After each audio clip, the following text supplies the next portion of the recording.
Hey there, religious maniacs, seekers, and yes, even you religious fanatics out there.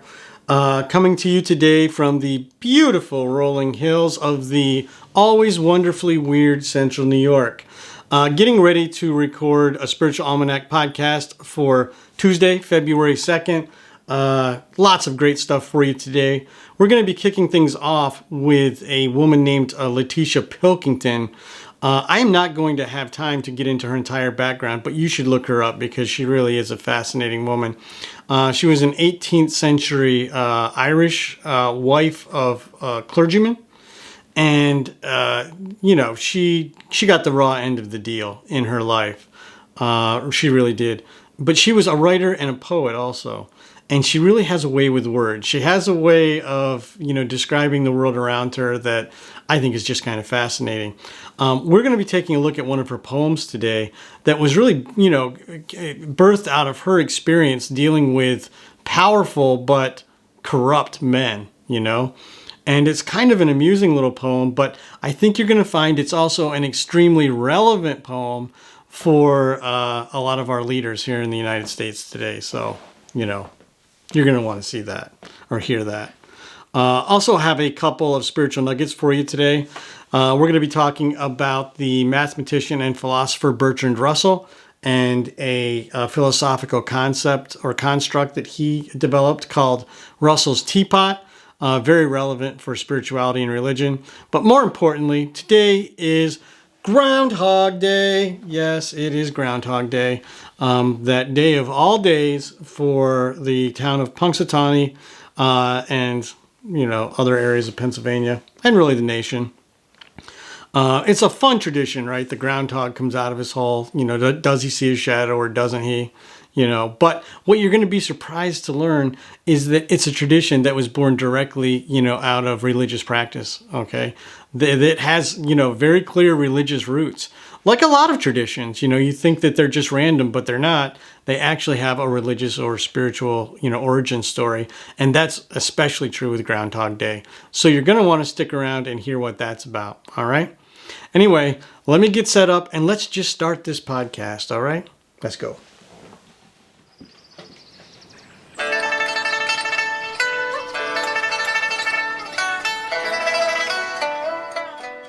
Welcome to a Spiritual Almanac. It's Tuesday, February 2nd, 2021. As a teenager, Letitia Van Leeuwen married Matthew Pilkington, a priest in the Church of Ireland. That same year, the couple became friends with the poet and satirist Jonathan Swift, who described them as a little young poetical parson who has a little young poetical wife. But the Pilkingtons' marriage was far from idyllic. After moving to London to serve as the Lord Mayor's chaplain in 1732, the Reverend Pilkington quickly became involved in questionable financial schemes and illicit sexual affairs. When Letitia retaliated by having an affair of her own, Pilkington divorced her, leaving her alone and destitute.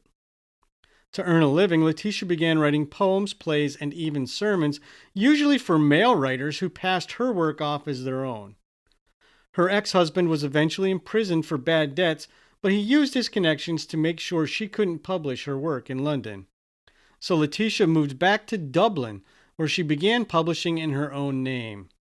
But her career was short-lived. She died just 2 years after returning to Ireland. Our inspiration for today is a poem born from Letitia's personal experiences with corrupt and powerful men. Not coincidentally, it's also a piece that speaks to the moral and ethical failures of our leaders here in the U.S. It's a short poem titled, "Lying is an Occupation." Lying is an occupation used by all who mean to rise. Politicians owe their station but to well-concerted lies. These to lovers give assistance to ensnare the fair one's heart, and the virgin's best resistance yields to this commanding art. Study this superior science. Would you rise in church or state? Bid to truth a bold defiance. It's the practice of the great. More spiritual nuggets for today. Today marks the death of the British mathematician and Nobel-winning philosopher Bertrand Russell. He was born in 1872 in Wales and considered himself an agnostic his entire life. As a philosopher, he introduced the concept of Russell's teapot. It's the idea that the burden of proof rests with the person making unprovable claims. Russell said, "If I claim a teapot orbits the sun somewhere between the Earth and Mars, I can't expect others to believe me solely because my assertion could not be proven wrong."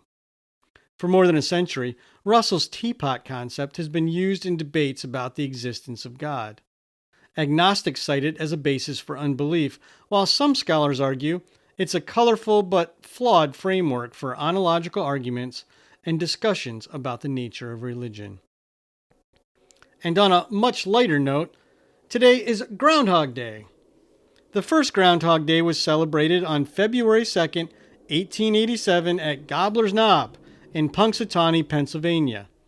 According to tradition, if the groundhog sees his shadow and it scares him enough to send him scurrying back into his burrow, we can expect 6 more weeks of winter. But if he doesn't see his shadow, we can expect an early spring. You know, it's a fun national celebration, but you might be surprised to learn Groundhog Day has religious roots. It's based on the ancient Christian tradition of Candlemas, a holiday when local clergy blessed and handed out candles for winter. The weather on the day of Candlemas allegedly determined how long winter would last. Later, the Germans expanded the practice to include a hedgehog as a predictor of spring, and they brought the tradition with them when they settled in Pennsylvania, substituting the hedgehog with the more common North American groundhog. It's been a rough year. I really think we could use an early spring, so let's say a little prayer that Punxsutawney Phil doesn't see his shadow today. And that's today's Spiritual Almanac. For additional reading, see the memoirs of Mrs. Letitia Pilkington. There's a link in the description and on our website. A Spiritual Almanac is a production of Granola Soul. You can find a text version of today's episode, Letitia Pilkington's Lying is an Occupation, and other resources at our website, granolasoul.com. Thanks for listening. If you like what you heard today, do me a favor and subscribe, share, like, or comment. Until tomorrow, be kind and take good care.